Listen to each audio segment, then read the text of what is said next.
Kaibigan, ako si Jeffrey, nating nagtatrabaho bilang service crew sa fast food chain sa Tanay Rizal.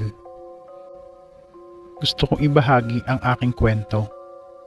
Isang gabi, habang abala ako sa GY shift ko, may isang pangyayari na hindi ko kailanman malilimutan.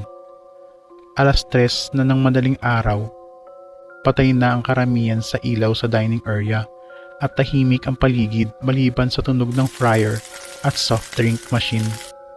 Ako at isa pang crew ang naiwan sa counter, habang ang iba ay nasa kitchen at drive-thru. Napansin kong parang may anino sa dulo ng lobby, sa may kiddie area. Akala ko'y isa sa mga kasamahan ko, pero nang sumilip ako, wala namang tao. Nagkibit balikat na lang ako at bumalik sa counter. Pero maya-maya, biglang lumagabog ang tray sa isang lamesa sa lobby. Napagsigaw ang kasama kong crew. Nang tingnan namin, wala namang tao doon.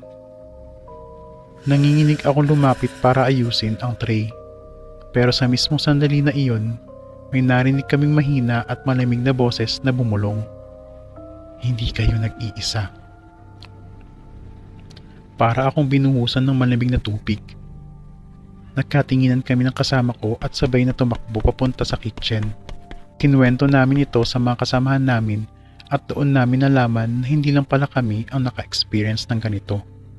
Sabi ng isa sa mga matatagal ng nagtatrabaho doon, matagal na raw may nagpaparamdam sa gabi, isang batang babae na mahilig maglaro sa kiddie area.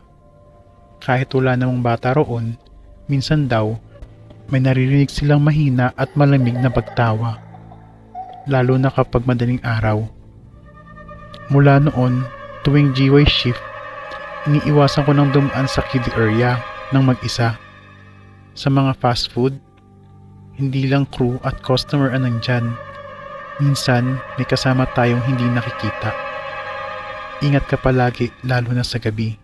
Lubos na gumagalang, iyong kaibigan sa fast food Tanay.